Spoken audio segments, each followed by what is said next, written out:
Hey guys, Sam here with Harvey Cat Homestead. I am coming at you guys from the floor of my front porch. So exciting. So I have this old tote, and inside of it I am planning on mixing up some seed starting media. I will tell you what you start your seeds in is very important. You don't want to use just regular soil that you go buy. I mean, you can buy seed starting media, and that's fine. I like to make mine. So we are going to be using coconut coir, which is just ground up coconut husks. We have vermiculite, and then we also have perlite. These two items I just grabbed from my local box store. These came from Lowe's hardware, which is not a big deal. This you can get online for super cheap. I got it on Amazon. I will link it below. And then just as a fun, why not? Because I have it. I caught this on sale at a local garden center, and we're gonna toss a little bit of bone meal into this as well.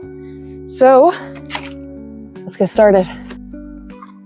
All right, here is the inside of our tote, and we are just going to open up this cocoa coir. I will warn you, this process will take 2 days because this cocoa coir is so compacted that it needs to sit overnight in this container with some water, and it's going to absorb the water, and as that water absorbs, it will loosen and be little loose chunks in there. So I'm gonna go ahead and get our water in here.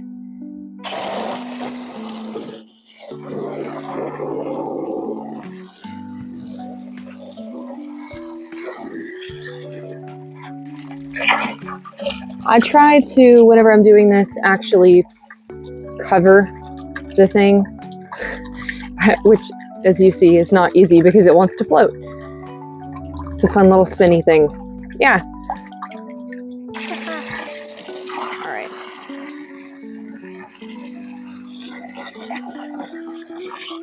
I'm gonna say that's enough, and we are going to let this sit overnight, and we will come back first thing in the morning. Okay, it has been 24 hours. Well, a bit under that. Anyway, it sat overnight. And let me show you kind of what we have going on here. Our brick is gone completely, and we have like this fluffy moosh. There's a lot of extra water in here. That is very intentional. The reason it is intentional is because when you are sowing seeds, you want your medium as wet as possible with drainage, which is why we are so intentionally adding so much perlite and vermiculite. So, and I will link all of the specific measurements at the bottom down there. And we'll get to adding this stuff. We're gonna do 5 cups of our vermiculite and then 5 cups of our perlite. And we're gonna stir that around. And I'm gonna kind of position you where you can see what's going in our tote. All right, we're gonna start with our perlite. And obviously you need a measuring tool. The coconut coir came in a pre-measured little block. 1, 2, this stuff is very dusty. If you have respiratory problems, I'd recommend wearing a mask, which I probably should be doing right now, but here we are. 3, 4, 5. All right, that does it for our perlite. Then we'll grab our vermiculite, and both of these are just naturally occurring substances. 1, I believe that's true. Let me double check. I may have to double check that. 3, 4, 5. This is dusty as well. Once it hits the water, it will not be so dusty. Okay, now we are going to add in And again, I realize bone meal takes quite a bit of time to actually be available to plants. So I'm just going to add in 1 cup of this. Not even a full cup exactly, but just to give our little tiny seedlings some sustenance. I don't know. This is kind of an experiment. Most of the things I do are kind of experiments, but you know, that's how we have fun around here. So we're just going to stir this around. We're going to get this really nice and evenly distributed is the goal. So it's a little tricky because if you have too much moisture in here, it just kind of wants to, the coco coir kind of sinks to the bottom a bit. And then the perlite and vermiculite are very, very light. Those 2 items are very good for adding drainage to your soil, but in slightly different ways. The perlite is a bit more fluffy, whereas the vermiculite, it settles a bit more so that it can kind of actually contain some of the moisture, like some of the soil around, well, it's not soil, some of the media around the roots. So it creates more of a dense mat. So I believe this is still too wet. And the way I'm going to handle that is I'm going to let it sit. It is 95 degrees outside today. And I may not have told you this at first. I should have. This container has holes drilled in the bottom.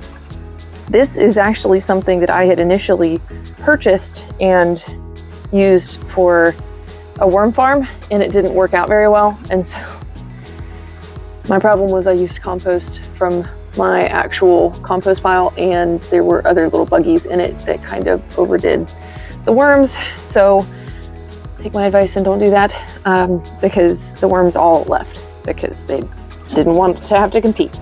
So we're gonna let this sit, and I'm gonna allow the moisture to drain through the bottom of these holes. I'm actually gonna sit it directly on the porch. Yeah, this is all the moisture that came out of it last night. So yeah, I'm just gonna pour it. I'm gonna dump it out. It's fine. It's just the porch, no big deal. It's concrete. So this is going to drain for another several hours, and then we are gonna come back and see if it is ready to be stirred around better and put into our containers for our seedlings.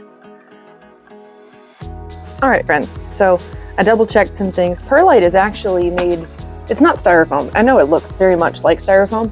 That's what those little white flecks are. So the white is perlite, and it is actually expanded volcanic glass. So it's nice and porous and fluffy. So that helps with drainage. And the other little gritty, dark brownish colored stuff, that is vermiculite. It's kind of got like a golden sheen to it. That is also a naturally occurring mineral called silica, and both of them are heated and expanded in order to get them into the desired, form that they are in for gardening. This is still very, very wet, as you can see, but I decided I no longer have time to wait. So, and I added, you guys know, I added bone meal into this. There's other things you can add in place of bone meal. You could do blood meal, you could do azomite, which has like a ton of trace minerals. You could do something like worm castings that have just it's a very gentle fertilizer. I will tell you, you don't want to burn your seedlings. If you put anything in here that is not going to be a very slow release fertilizer, then you're shooting yourself in the foot, because your seedlings might come up quick, but then they'll almost instantly die. So just make sure you do something gentle. All right, so I've got several 4-inch pots. This is what we're gonna start our onions in. And obviously they have nice drainage holes in the bottom. And I've got this stirred up and mixed up pretty well. The other thing I have is a tray. You want to make sure that you have something, if you're going to start these in the house, which with onions or anything else that's like a cool weather crop, it's July. So we're starting these in the house and getting them a really good jump for cool weather when they can actually come out. So I am going to just scoop up some of this soil in here, some of this soilless media, and allow it to drain through. And I'm not going to put this in the tray yet because it's like just way too much. So I'm going to let it fluff over here. Kind of stir it around in there. So I'm just going to do the same thing for all 4 of these. Just get a nice blend of everything. The cocoa coir, the vermiculite, the bone meal, the perlite. And I've got, some of these are like different sizes. It doesn't really matter. It's not really that big of a deal. Well, that one was all water. Obviously, I put a bit too much water in here, and you know, get to deal with the repercussions of that, and that's fine. That is fine. Because you're still gonna have all of what you need, just in different layers maybe, hopefully not. Goodness. Yeah, this is how we do things at Harvey Cat Homestead, by the seat of our pants.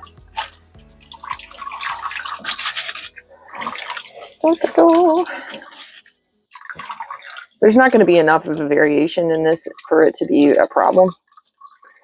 But I'm going to let these sit and dry for just a bit before I put them in the tray. And then we're going to bring them inside, which is another reason I really want them to dry. And go ahead and get our seeds placed in there. Okay, so here we are inside the house. I prefer to do all of my seed starting inside just because it's, unless I'm direct sowing something. That being said, I don't have my greenhouse up yet, so that may change. But let me tell you what we've got going on. So we have our media here that we've prepared, and I have all of these varieties are short day onions. If you are in the South, you are going to need to grow onions that bulb actively in the winter, and we have shorter days here. Then that is something that you just need to be aware of when you're buying seeds.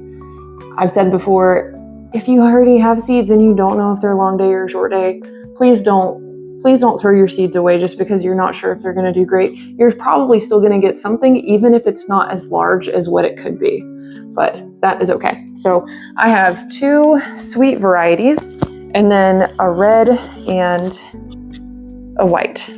So I can't tell you a lot about these, to be completely honest, because I have not tried any of them. This is all new to me, and so we're gonna experience it together. So it'll be nice and fun. Okay, so let me just tell you what I got.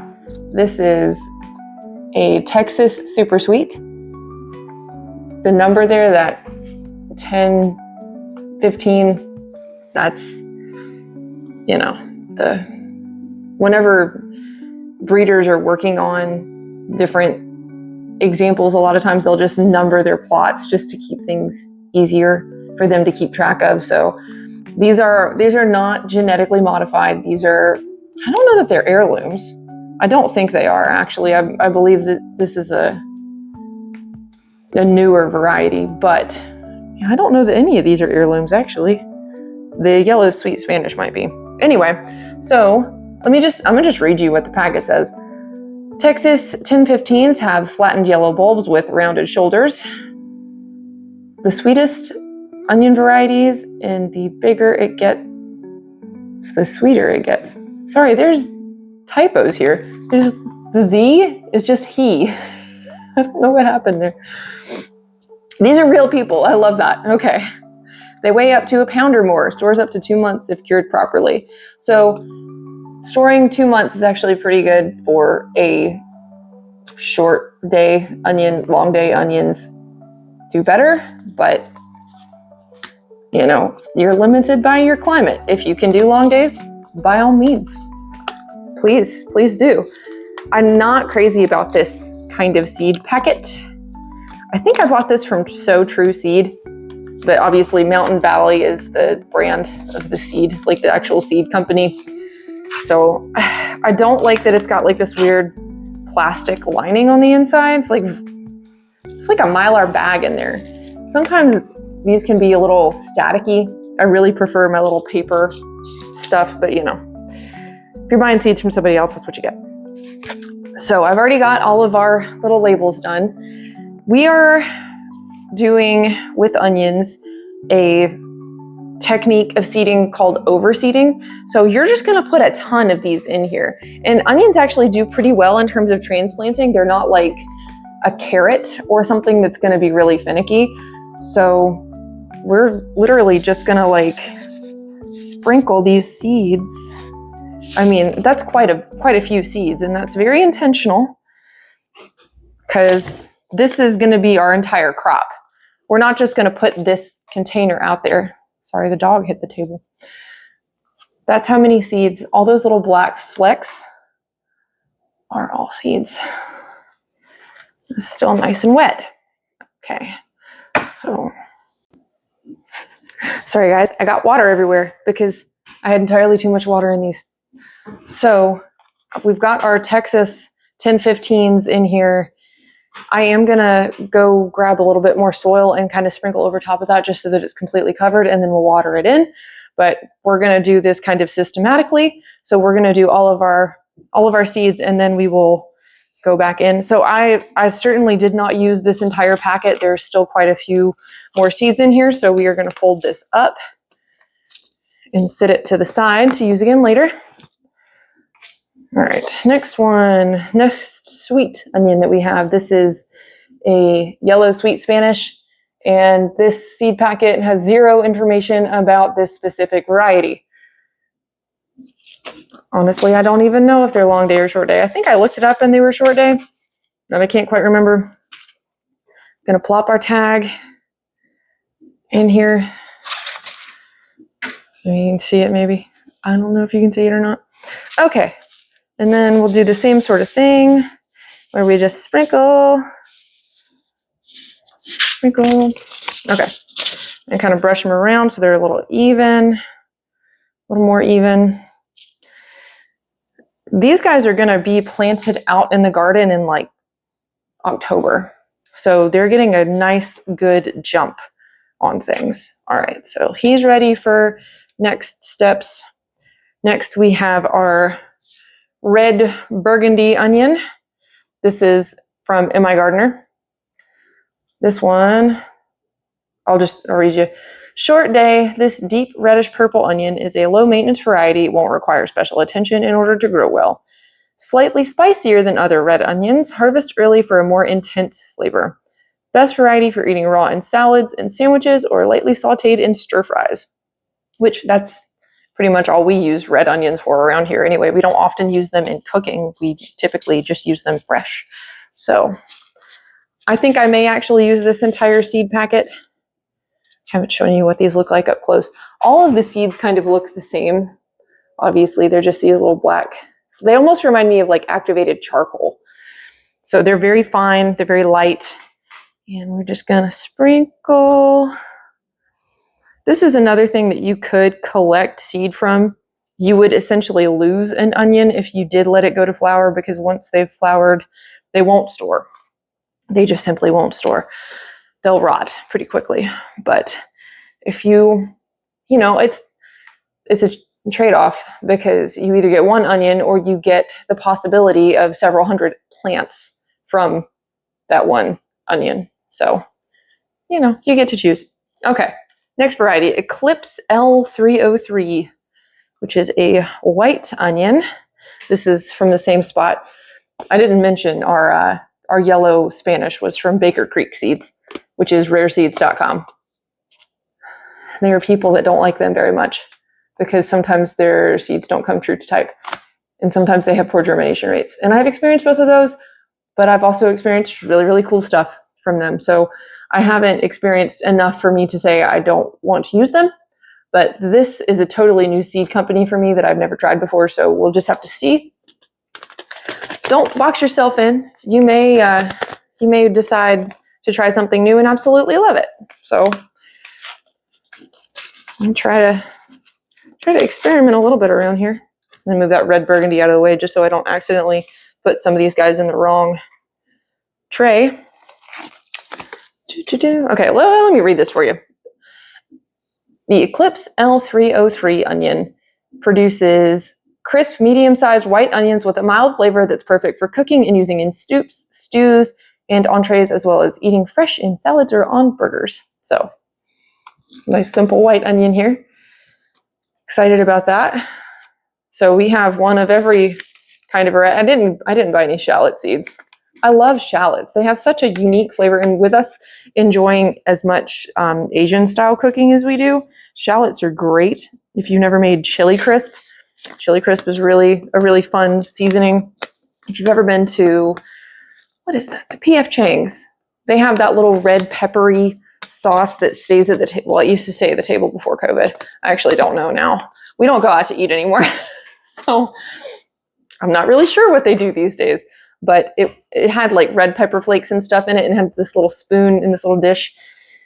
Really, really, really good. So shallots are something I would like to do more of, but we didn't do it this year, and that's fine. We're always experimenting. We're always learning. We're always growing. So I don't want to put myself in a box here, and then also I don't want to overwhelm myself with too many experiments at one time, as I have been known to do. Okay, so these guys are all ready to go. Got them in their tray with their little sweet tags. So whenever it's time to plant these, what we are going to do is we're going to go outside, and all of these little seedlings they'll be fairly sizable. Hopefully I'm not starting them early enough to where I'm going to have to transplant them before is ideal, but onions grow very, very, very slow. I mean, this is a 100+ day crop. So it takes some time and some patience, which is fine. So that's these guys. And I'm going to go ahead and get us ready to get them watered in. I don't know that I'm going to add more soil over the top. Now that I'm looking at it, I really think that it's quite fluffy enough, and whenever I hit it with water, it's going to wash some of the cocoa coir over top. Onions their seeds don't have to be like super deep in order to do well. So yeah, let's get these puppies watered. All right, let's bring these guys over to the sink. I'm going to cheat because I have one of these little spray shower head type of deals. Really just like that. And just kind of swap it around a little bit. And I'm going to leave these sitting down in the sink because they're going to have a lot of water to release. So this is before we hit them with water. You can see the seeds poking through pretty well. And then the way I've watered them, they're all kind of stuck just a bit underneath the soil. So it's exactly what I'm looking for. And these guys are going to hang out. Ooh, didn't want to do that. Okay, there we are. Yeah, you don't want to hit them with the full stream because then they will not do terribly well. I'm going to leave this here for a couple of hours and let it drain through. And then I will show you our setup for our long-term seed situation. All right, here we are at our little seed station. This is the area kind of in this back hallway type of thing. That is the back door to our house behind me. That's just kind of collects stuff. This is like my canning hutch back here. So this is kind of out of the way, but I do have these wires and stuff. This is actually a light, and I purchased this new lovely VivoSun heat mat. This is specifically This actually has a little guy on here that is, you can control the temperature. If you just buy this heat mat without that additional piece, it's just gonna stay at like 98 degrees. It's gonna get it as hot as it can and keep it there, which is fine if you're doing peppers, if you're doing tomatoes, but if you are doing onions or other cool season crops, you are going to need something with a bit more control. Or you could, honestly, and I may end up doing this, you may not need heat at all. It should say on your seed packet exactly what temperature the soil needs to be in order for you to germinate those seeds. So this is exactly like the heat mat that I have underneath, well, it's not underneath, it's behind my kombucha. So we are gonna sit it here on this nice, lovely piece of cardboard. I will let you know, this cardboard is necessary. If you have it on like a metal rack like this, where it's just the grate, there's just the grate here, you're gonna lose a lot of heat. So you want direct contact. There's probably something better I could use than cardboard, but this is what I have. So this is what we are using. And instead of plugging this directly into the outlet, we have a little power strip back here that also houses the lights and our vacuum. You're actually going to plug it into this guy first. So let me open this puppy up, and I'll link this item below as well. I can also try and find a link to the lights that are on here. Obviously, this is an older project. These have been in use for a couple of years now. I have it on both shelves. Things kind of come and go a lot from this area. And you can see this comes with a little probe that actually goes into the soil. And this little pocket guy, socket, whatever, little suction cup, that's the word. Suction cup. Sorry, Dixie had an itch. This is designed to also use in things like terrariums. So if you need to control the temperature of that kind of space, that works well for that too. So we are going to plug it in right there. So I'm gonna go ahead and plop that puppy right there and plug this into our outlet. It is 3-prong, so you will need a 3-prong outlet. If you are living in an older home, that may or may not be a problem for you. Hopefully not. Okay, and now it lights up and you can adjust what the temperature is using this little guy. So there's that. I did bring our little started onions over here, and I will warn you, if you did the same sink thing as I did, please don't just rinse that soil down the sink. Grab a paper towel or a rag or something and scoop it out so that it's not gonna ruin your plumbing.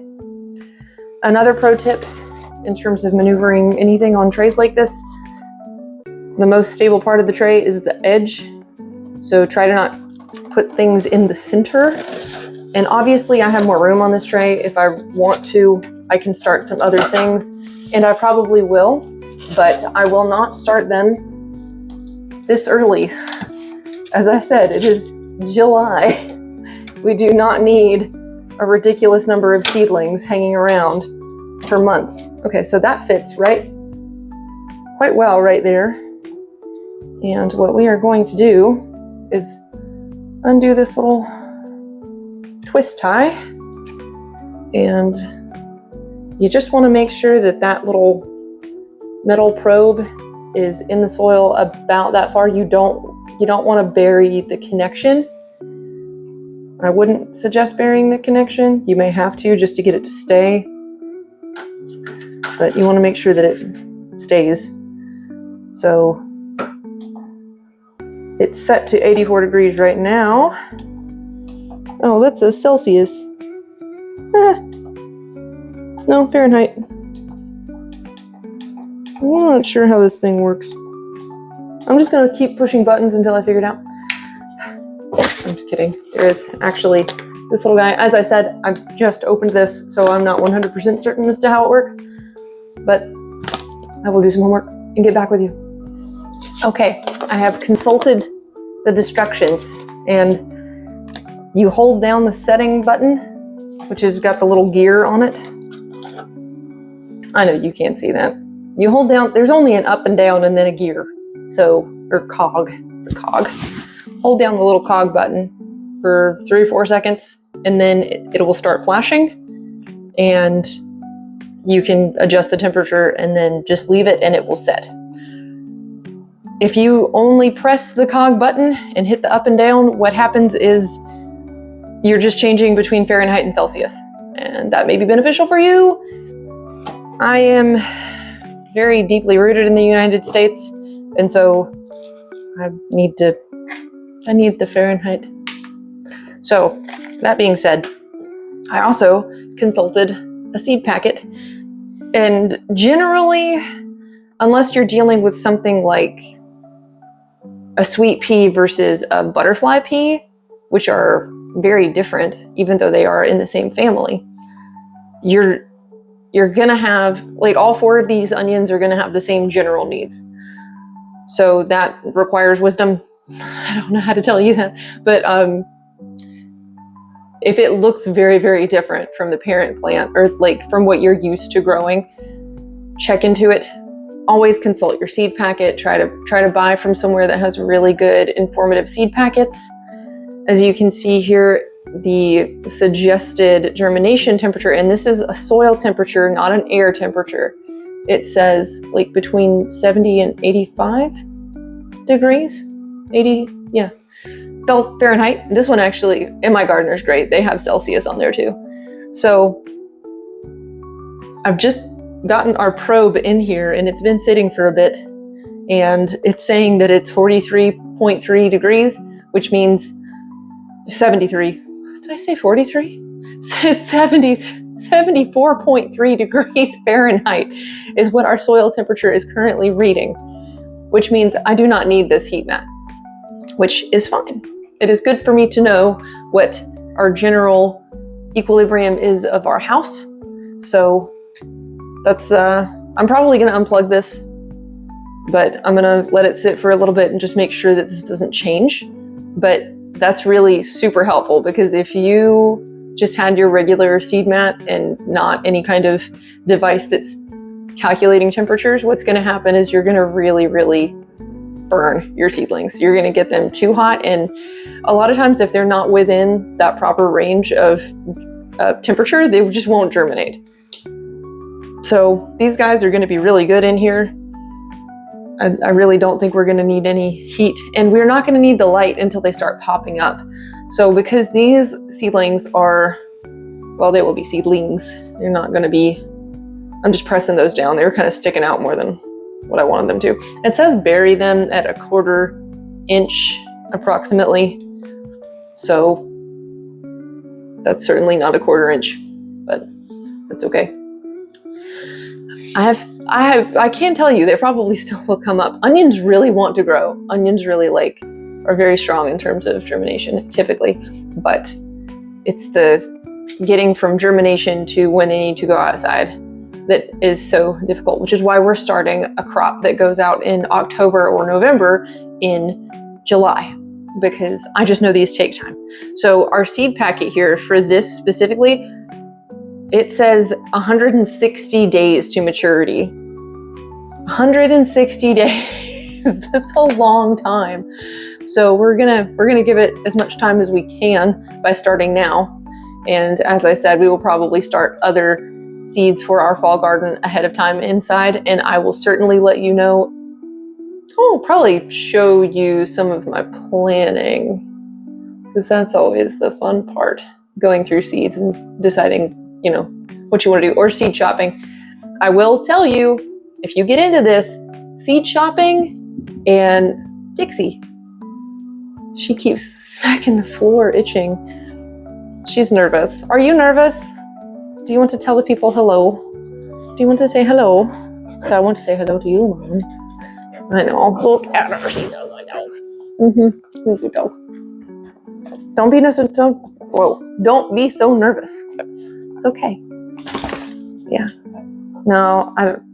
Go lay down, baby. She's like, I don't want to lay down. Anyway, I don't remember what I was saying. You're very distracting.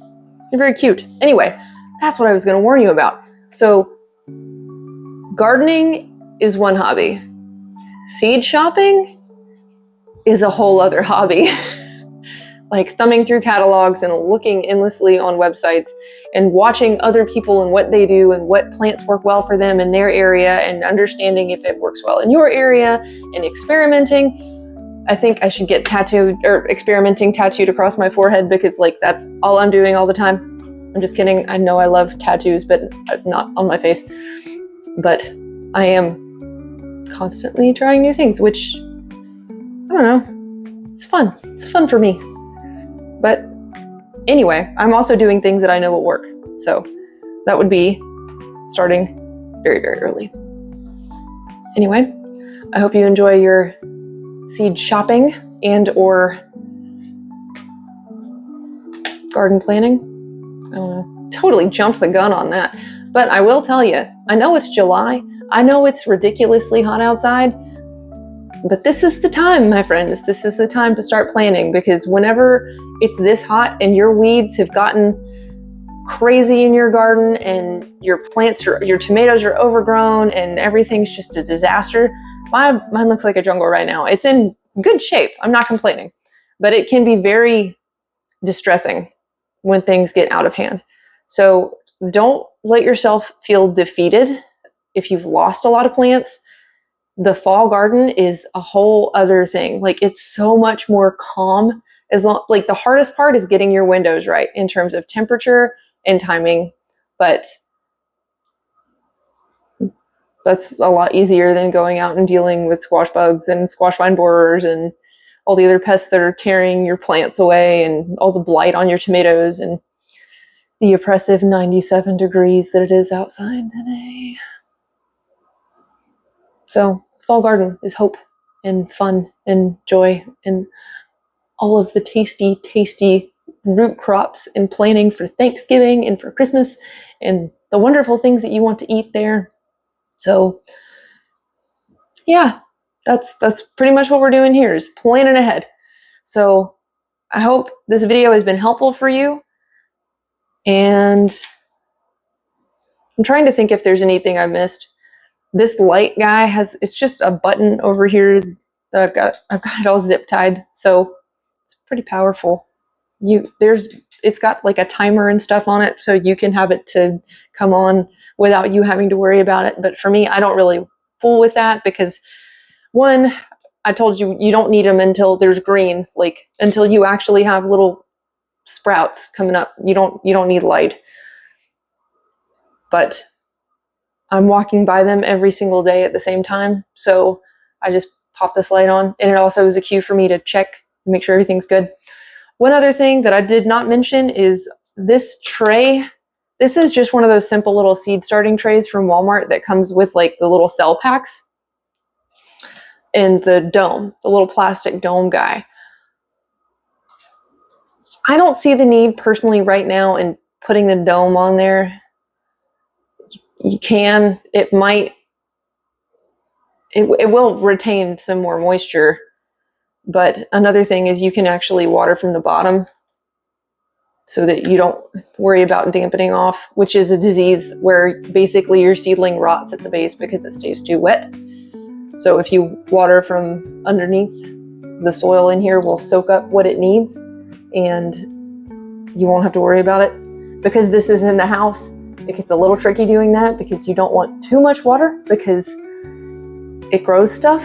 And like, I know I have a very farmhouse vibe, but I don't want stuff growing in water sitting around my house. It's pretty gross.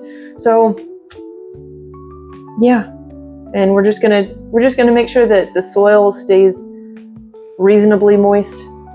Over here, we've set ourselves up for success by having a good blend of perlite and vermiculite in there. They work together to help balance the amount of moisture that is actually able to stick around. So that being said, I'm not too terribly worried about maintaining the proper moisture level.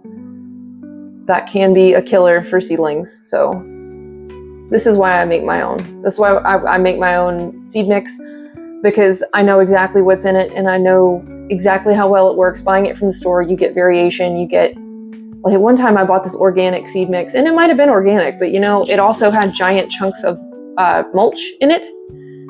And I don't know if you know very much about mulch and seeds, but unless it's crabgrass, you can't grow stuff terribly well on top of a giant chunk of mulch.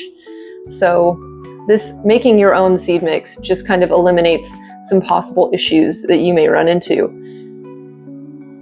Yeah, this is all just stuff I've learned over time, over doing it, over running into problems and figuring out what does work better. Now, of course, I do have a 2-year degree in landscape gardening, so I have, you know, that basic foundation of understanding how plants grow. But in terms of home gardening and fruit and vegetable production, it's a little bit different than what you're talking about if you're like in the industry. The greenhouse that I have is not an industry greenhouse. Like, it's much smaller. It's actually a little bit more difficult to control the temperature because it is smaller. And I don't have access to things like heating and cooling. So that's just one example of how things are different in terms of seed starting. But there's all kinds of cool stuff out there. So there's, at Sandhills, we had this really cool machine that it was like this little metal, they call it metal leaf. And it had some kind of weight on it. And depending on the moisture in the air, it would kind of maneuver, it would change. And so when there was not enough moisture, it would flick down and it would trigger the misting system, which not only cooled the air, but it also dampened the seedlings that were in that area. So we had it calibrated to the perfect moisture level for what we knew we needed. But yeah, cool stuff out there. I've never seen one of those aside from at Sandhills Community College in that greenhouse. They have beautiful glass greenhouses too. Like they're just beautiful. They're gorgeous. So maybe one day I will have a glass greenhouse, but no time soon. That's okay. I have enough on my plate. Anyway, this has been Sam at Harvey Cat Homestead, and I hope that maybe you learned something today, and if not, I hope you just enjoyed watching me be goofy and ramble about seeds and starting and getting excited about the fall garden. So I appreciate that you've stopped by with me today, and I hope you have a wonderful rest of your day. Thank you so much. Bye.